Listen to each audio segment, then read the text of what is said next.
Hi, welcome to Learning Monkey. I am Vikram. In this class, we will try to understand gate bits 3 and 4 on memory organization. The concepts related to memory organization has already been discussed in our previous videos. If you haven't watched that video, please watch those videos and come back here. And every video in our channel is going to be part of entire course or a playlist.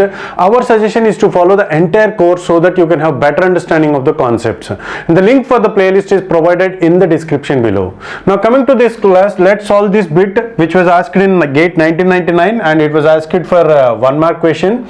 The main memory of the computer has 2 cm blocks. So the main memory of the computer has 2 cm blocks. For example, if we assume this as our main memory, so it is having how many number of blocks? It is having 2 cm number of blocks. Total number of blocks are 2 cm. Similarly, blocks, while the cache has 2c blocks. Cache is having 2c blocks. It is 2c blocks. If the cache uses the set-associative mapping, so the cache memory is using set-associative mapping, which means some group of blocks are made into sets in this scheme with 2 blocks per set. So it is going to group 2 blocks per set. So this is a set, this is a set, and this is a set. This is what we call it as set-associative mapping. So the discussion has already been made, and this is set 0, 1, 2, so on. Then the block k of main memory maps to the set. For example, if you want to transfer a kth block of the main memory onto the cache memory, to which set of the cache memory does the kth block of the main memory will get mapped? So how to get that? So in order to get that, we have to know the number of sets. The number of sets, how do we get the number of sets? The total number of blocks are 2c and 2 blocks are made into one set. So by 2, with that we are going to get the number of sets as c. So there are c number of sets. To know which block of the main memory will get mapped onto which set of the the block of the main memory will get mapped to which set of the cache memory. So the division that we are going to apply, the mathematical formula that we are going to apply is modulus division. So the modulus division by is k mod c. So the modulus division of kth value of the main memory with the number of sets of the cache memory, we are going to get the set where the main memory block has to be mapped onto. So let's try to understand this concept by using a simple example. Let's take a main memory of size 16 blocks. Let's take it as 16 blocks, 0 to 15. This is main memory, and the cache memory has 4 blocks.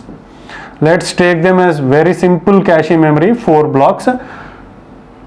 So now this is also having a two-way set associative, which means 2 blocks of the cache memory are made into one set. This is set 0 and this is 1. So as we have said that the kth block of the main memory will get mapped onto the a particular set of the cache memory. So and we have said that it is k mod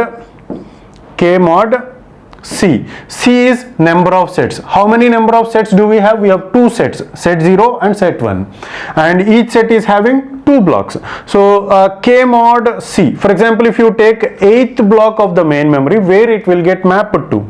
8 mod c. Mod c means 2. 8 mod 2. What is that we are going to get? 8 mod 2. 8 mod 2 is 0. So the 8th block of the main memory will get mapped to kth set, 0th set. Similarly, if you take 7th block of the main memory, where it will get mapped to? It is again 7 mod 2. 7 mod 2 means it is 1.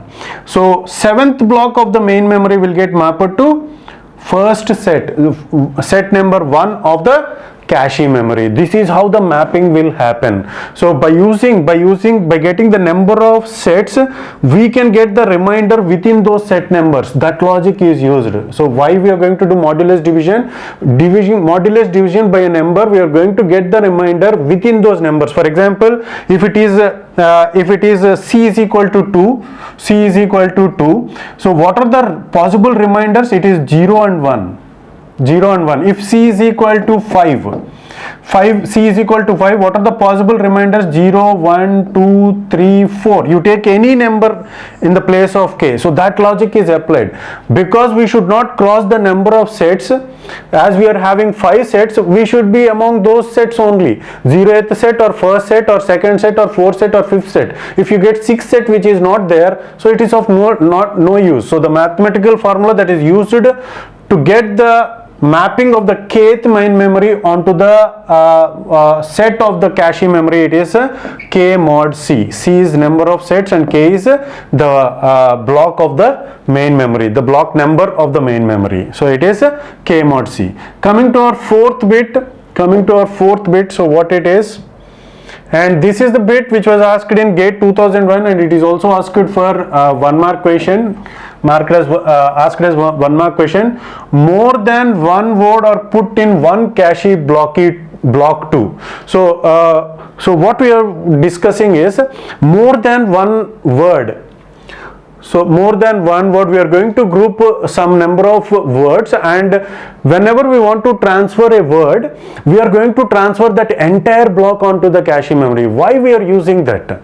So this concept we have clearly explained in principle of locality. A separate video was made on the principle of locality. There we have said that we are going to use 2 different types of principle of locality of references. It is temporal locality of reference or spatial locality of reference. So what they are asking is why we are going to use to get a word, we are transferring the entire block. Why we are doing that? Exploit the temporal locality of reference in the program. What is temporal reference of locality? Temporal locality of reference. Temporal locality of reference states that whenever a specific word has been identified, has been referenced, has been asked by the CPU, there is a chance that within a period of time, again that specific word will get asked. So that is not useful for us to create blocks, grouping the words into the blocks. So what is spatial? Exploit the spatial locality of reference in the program. So what is the spatial locality of reference states is, whenever we are going to ask for a specific word in the memory, there is a possibility that the words that are nearby to this word will be asked in our next coming references. In the next coming reference, for example, X word has been asked, the words that are very much near to this word will be asked. It is likely to be possible that the word which is very near to this word will be mostly asked. Okay, so that is what we call it as. So in order to avoid the number of misses, what we are going to do is we are going to group those words and we are going to make them as blocks. Whenever a specific word within the block has been asked, that entire block will get transferred onto the cache memory. That is the reason why we make blocks. Okay, so it is, the answer is the exploit the spatial locality of reference in the program. So out of research, it has been found that locality of references